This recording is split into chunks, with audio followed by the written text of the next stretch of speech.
Right. So coming from the practical point of view again, so what do these fluctuations or these vortices do to my flow? What they're doing is that they are increasing the rate of the motion, or in technical terms, you can say the rate of the momentum exchange. So they are taking particle of fluid from one spatial position to another spatial position very rapidly. And what this is doing is that if you have, for example, ink in your flow, that ink is being transported from one position to the another position really fast. And this is what we saw in Reynolds experiment. This is what we saw in the chimney picture. What we don't see is that this increased rate of momentum exchange also increases drag. It increases mixing. If mixing is for heat, it also increases heat transfer. Okay, so until now we have some idea about turbulence and some idea about what are its effects. An engineer could ask, so how do I solve my fluid problem in the end? After the knowledge of all these characteristics of turbulence, how do I solve my problem?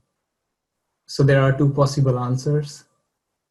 One is you can average out these motions, and we'll see that when you average out these motions, you will need to model some term. Another way is to solve the full unsteady equations as they are. However, this is very intensive in terms of computing, and we'll see it later. But first, I would like to start talking about the averaging and modeling the effects of these turbulent fluctuations. So as I introduced the idea before, you could decompose the velocity into its mean component, which is shown here. You mean out the random fluctuations, and the fluctuating part. So this fluctuating part is such that in the average sense, if you take the average of fluctuations, it eventually goes to zero in a statistical sense. So if you look at the Navier-Stokes, which describes the motion of the fluid, and if you would like to average, then you average the whole equation using this averaging operator over bar. So the property of this operator is that it distributes itself over linear operations. So for example, this divergence operator here is a linear operator. So this over bar just distributes itself over the two, and the bar of this divergence operator is the divergence operator. So it disappears and it stays on the velocity vector. In the momentum equation, it also it distributes over the linear operations. So you have over a bar here. It is not distributed over the nonlinear term. The pressure is simply written as being indicated, and similarly, the viscous term is also linear. So the over bar just stays over the velocity vector. Now we start seeing the problem. The problem is all here in this term, where you cannot really distribute this Reynolds averaging operator such that the equality indicated is not possible. So you cannot really distribute this operator like that. So what can we do then? If you are trying to do the averaging of product, so product of U and W, what you obtain is the average of U, the average of W, plus some additional term. And this additional term is actually the product of fluctuations. So the fluctuation in U and the fluctuation in W. So the key idea is that if there is a product and you do an averaging, it won't just give you one term. It gives you extra terms, which are fluctuating terms. And I would encourage you to try to prove this at home. It's literally three lines of proof. So please do try. Right, so I'll keep moving forward. In the end, what you have is the Navier-Stokes equation as it is, averaged, but with this extra term. So all these extra terms that we obtain from averaging of the product, they all manifest themselves as this term here. So all of the equation is same as before, but just this term is extra. This term is called the specific Reynolds stress. It has introduced additional unknowns, and it basically describes the effect of turbulence on the mean flow. So to recap, what we have done is we have Reynolds averaged the whole Navier-Stokes equation, and in short, it's called RANS. It's almost a brutal simplification, but most of the times is good enough for engineers. And we have found a term that describes the effect of turbulence on the mean flow, which were those Reynolds stress terms. But these terms are unknown, so we have not closed our problem. So we have more unknowns than we have the number of equations. So we need to model these terms.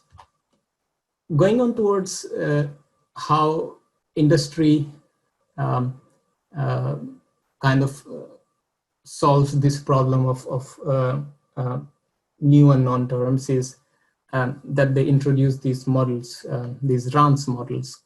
For example, this one, Spallard-Almaraz, is a one equation model. Then you have two equation models, three equation, up to seven equation models. So what you are doing is, as you're going down, you're increasing the complexity and the cost in the model. But as we'll see, this cost might be needed for some cases, if you have cases of some particular complexity. So all these models, what they are doing are they're modeling this term here, the Reynolds stress term. Going from these Reynolds stress terms towards these models, there are hundreds of papers and several books on them. So it probably needs its own time that we don't have here. But all these are based on some physical arguments, and all of them have some parameters or constants or functions that have been calibrated on simpler flows, like flat plate, boundary layer flows, free shear flows, and so on. So these are not very generally applicable. That is the problem. So we'll talk more about this. Then last three. Well, first of all, large eddy simulation is solving the whole unsteady equation with minimal modeling, and the SAS and the ES are some kind of hybrids between the large eddy simulation and the RANS models. Right. So we have seen how the averaging and modeling in terms of RANS works.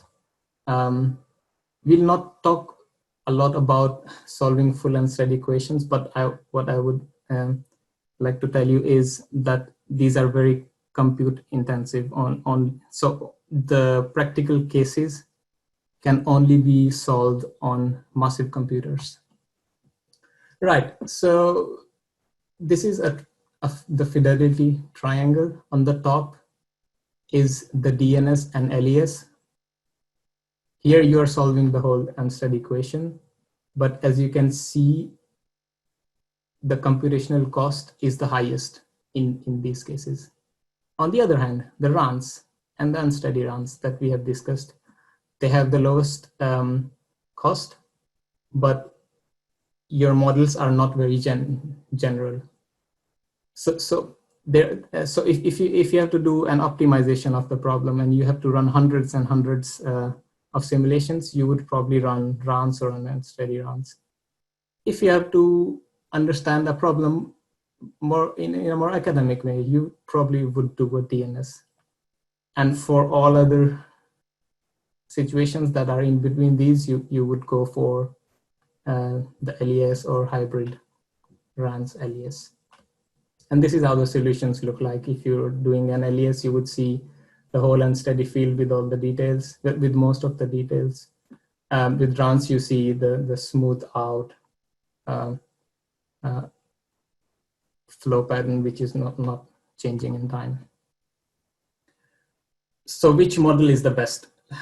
Really depends on what your available resources are and what is the required accuracy. And even if you know this, you require an understanding of the flow physics. Yeah, what are the positives and negatives of the models that I'm using? Do they match the flow physics and so on?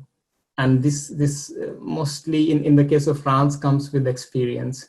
But again, there are no single book that would tell you, okay, for this kind of flow, use this model and that's the best. No, that simply the answer doesn't exist.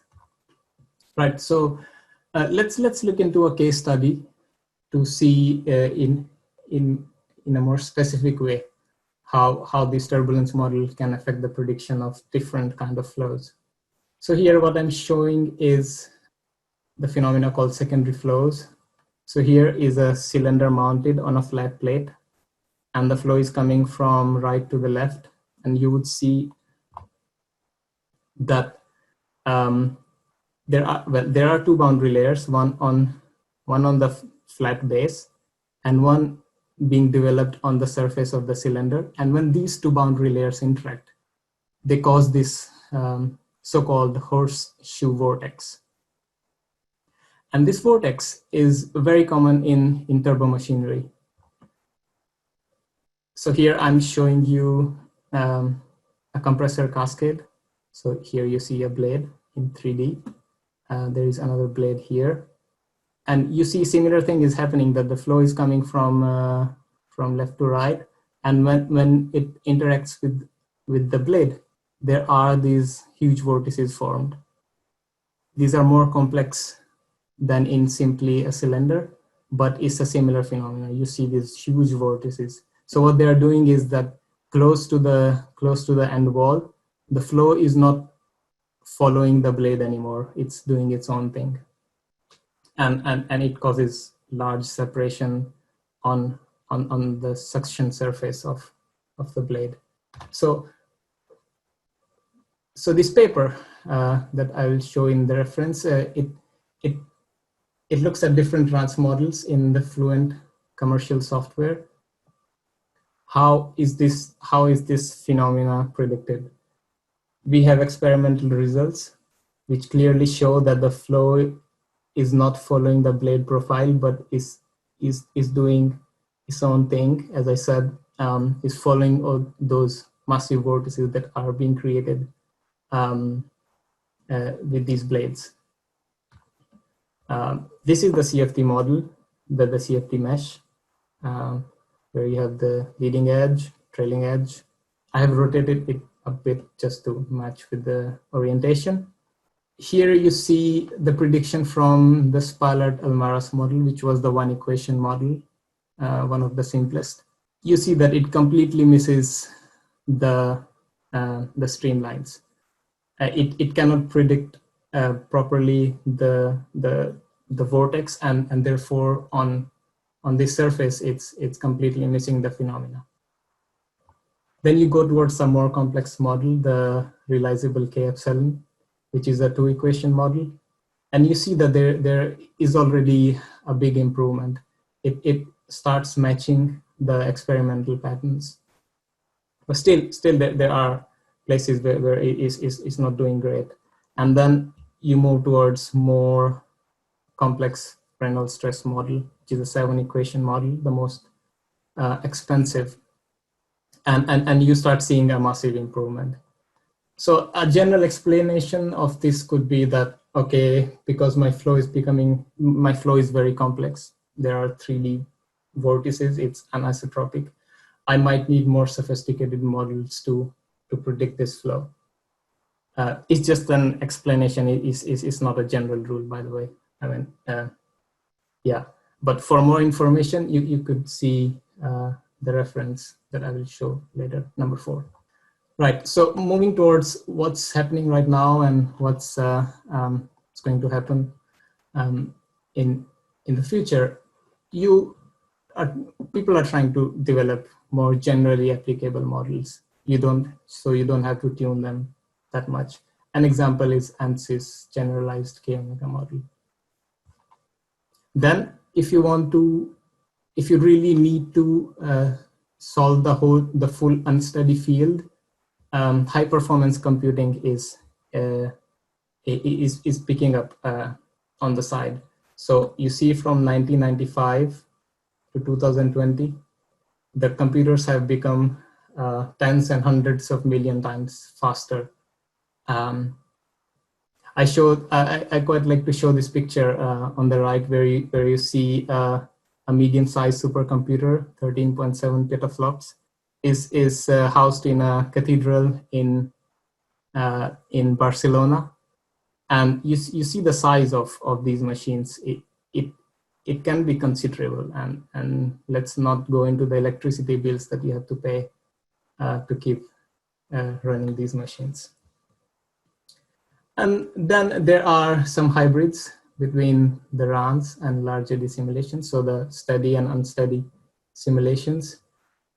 But then there are problems with those as well. So for example, in a recent automotive CFD prediction workshop, so this simplified model of a car was being analyzed, and you see that in the upstream there is a RANS model that is predicting the flow, and then it switches to unsteady large eddy simulations. However, this separation on the rear slant is not physical, is just because of the numerics. This was seen in experiments that the flow does not separate here. So we have to be careful. And you need very specialist softwares as well as personnel to predict this kind of flow.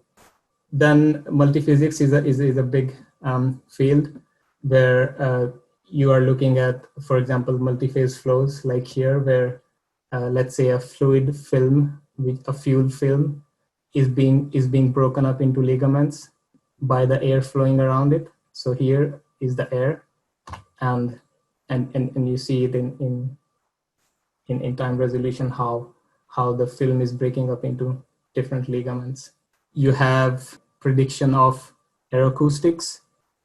So for example, here you have the aero engine, the jet coming out of it, and this jet coming out interacts with the winglets, with the secondary wings here, and it creates its own acoustic waves, its own sound waves, and these sound waves are shown in the gray area here. Well, these are just 2 examples where the lab where I work is active in. Yeah, the evolution in the field is mostly in the large eddy simulations, which deal with multiphysics and complex geometry. A lot of traction is going towards the data-driven modeling, that you can do detailed simulations for less number of cases, develop a model, and then fire it up in similar scenarios. Then meshing is a big thing as well. You need to be very efficient when you are working on high power computers. You need to have automatic adaptation and so on. So these are really active fields. Moving towards the career path. Here I've just taken some examples from my personal network. People have gone from the masters in turbulence into various fields. For example, I have stayed in academia. People have gone into software companies that work on CFD. So for example, ANSYS Fluent, CD Adapco, Numeka, in both India and abroad. So these are software companies. Then there are more application companies, so more general players like Siemens, Tata R&D, And then there could be more specific applications like automotives. So Mercedes-Benz, Jaguar Land Rover, Peugeot. And then, of course, you have the aerospace companies, Airbus and Rolls-Royce. People I know are all over these places. A bit different one is the financial sector, because the people in financial sector need engineers with good analytical skills, mathematical skills. So some people I know have also moved towards financial sector because of their knowledge of mathematics. And then in academics, people are in numerous well-known universities and labs. So this is the national lab in France, CEA, a very important lab in Germany, Max Planck Institute. They have a lot of climate studies based on the whatever theories about turbulence we have right now. Then in the US is a big thing as well.